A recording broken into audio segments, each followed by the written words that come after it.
안녕하세요. 세상 속의 제자도 이상준입니다. 앞에서 기드온과 두 번의 양털 시험에 대한 영상을 올렸는데요. 이왕 올린 김에 기드온과 300용사에 대한 영상도 하나 더 제작해 보았습니다. 자, 제목은요. 기드온과 300용사 있는가 없는가입니다. 우리는 기드온과 함께 선발된 300명의 군사들을 용사라고 부릅니다. 그러면서 그 이야기에 여러 많은 의미들을 부여합니다. 제가 인터넷을 좀 검색해 보니까 이 이야기와 관련된 여러 설교문들이 올라와 있던데 제가 그 중에 두 개만을 인용해 보도록 하겠습니다. 자, 첫 번째인데요. 손으로 물을 움켜 개처럼 핥아먹는 자는 전쟁 중 짧은 시간이라도 대적에 대해 깨어있는 자이다. 그러니까 물을 그렇게 핥아서 먹는 자들, 그들은 깨어있는 자다라고 그렇게 해석을 하는 거죠. 군대 용어로 물을 마실 때에도 사주 경계를 하며 물을 마시는 것이다. 그러나 물을 마실 때 무릎을 꿇고 마시는 자는 군사로서 단체 행동을 할 때에는 제법 싸우는 자 같이 보일지라도 일단 자유로운 시간이 주어지고 물을 마실 일이 벌어지면 다 잊어버리고 그저 물을 마시는 일에만 정신이 팔리는 자들이다. 하나님께서는 어떤 상황에서도 깨어있는 그러한 자들을 정병으로 선발하라고 하셨다. 기도는 그렇게 개처럼 핥아 물을 마시는 300명만을 미디안 정복군으로 삼아야 했다.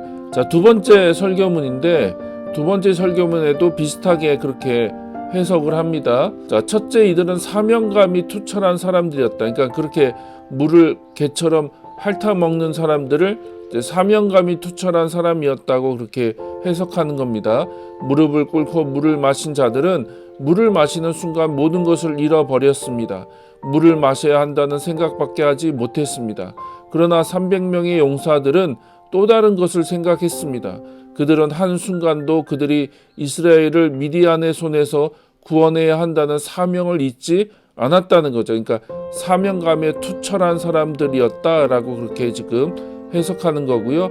그러므로 그들은 물을 마시는 순간에도 적진을 바라보면서 긴장 속에 물을 떠서 핥아 먹었습니다. 그들은 적이 언제 쳐들어오더라도 바로 전쟁에 나갈 수 있는 깨어있는 사람들이었습니다. 라고 그렇게 해석을 하고 있는 거고요. 자, 둘째, 육신의 욕구를 절제할 줄 아는 사람들이었다라고 그렇게 해석하는 거죠. 목이 마르면 물을 마시는 것은 당연합니다. 그러나 300명의 용사들이 무릎을 꿇고 물을 마신 자들과 달랐던 것은 그들은 육신의 욕구에 절제를 보였다는 것입니다. 중략하고 이들은 이스라엘의 원수들을 완전히 섬멸시키기까지 배고픔과 목마름과 피곤함을 끝까지 참고 사명을 완수했습니다.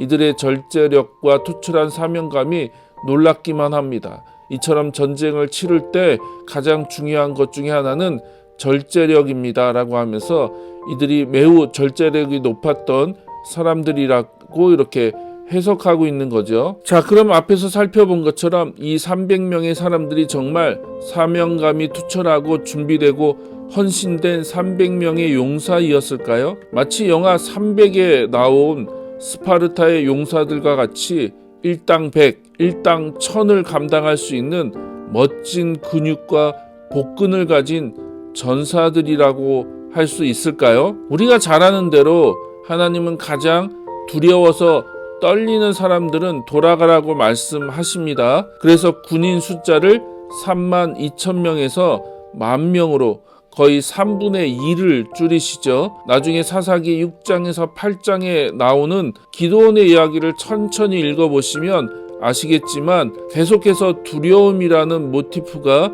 반복적으로 등장하고 있다는 것을 아실 수 있을 것입니다. 사실 기드온 자체도 두려움에 사로잡혀 계속해서 하나님의 말씀에 의문을 품고 불순종한 사람이죠.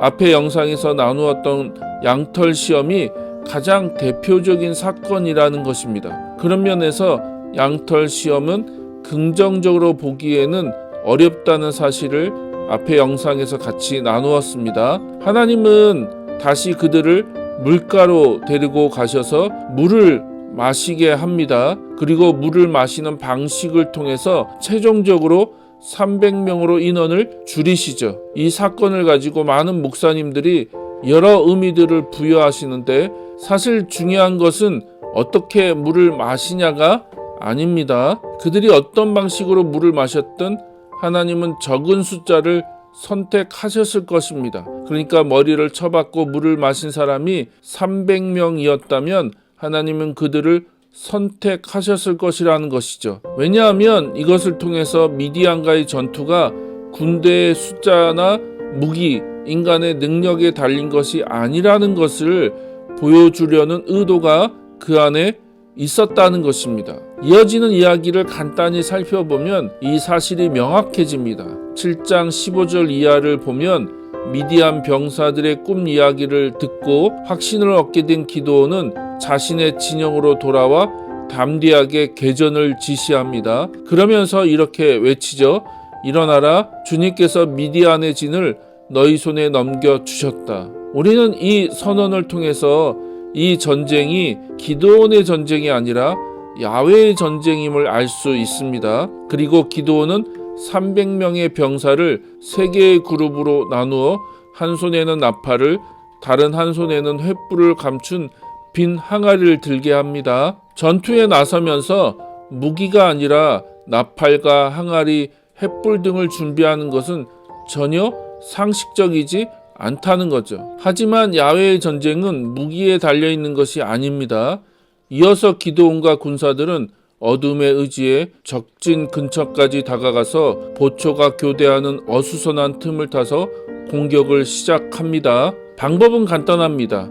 기드온과 100명의 군사들이 하는 행동을 나머지 군사들도 따라하는 것입니다. 나팔을 불며 단지를 깨고 횃불을 들고 목청껏 소리를 높여 외치는 것입니다. 그러자 순식간에 미디안 연합군은 혼란에 빠졌고 하나님은 그들이 서로를 공격하게 하심으로 미디안 연합군의 주력 부대가 무력화됩니다. 이것을 통해 하나님이 던지시는 메시지는 분명합니다. 숫자와 무기, 인간의 능력이나 지혜에 의해서 성패가 결정되지 않는다는 것입니다.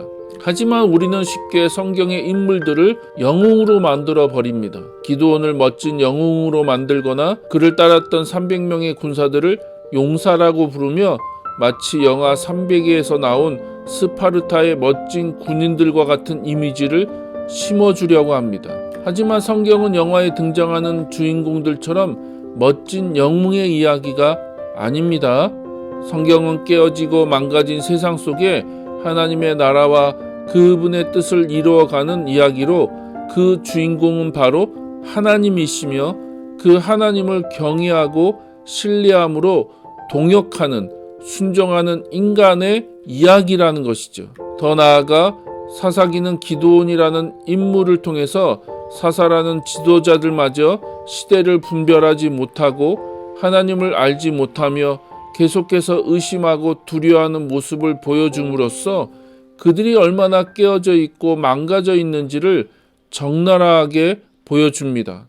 하지만 그럼에도 불구하고 하나님은 여전히 하나님을 경외하고 섬기는 자들을 통해서 일하시고 계시다는 사실도 말씀하고 있습니다. 정리하겠습니다. 저는 계속 이 이야기를 하고 싶은 것입니다. 우리의 어떠함이 중요하지 않다는 것이죠. 중요한 것은 정말 하나님을 경외하고 하나님을 섬기는 마음이 우리 안에 있는가입니다. 하나님이 당신의 뜻을 계시하시고 부르실 때 인간의 눈으로 보기에는 말도 안 되는 것이지만 하나님을 경외함으로 순종할 수 있는가, 그것이 제일 중요하다는 것입니다. 우리에게는 영웅이 필요한 것이 아니라 매일 주어진 일상의 삶 속에서 하나님을 경외함으로 순종의 삶을 살아가는 하나님의 백성들이 필요합니다.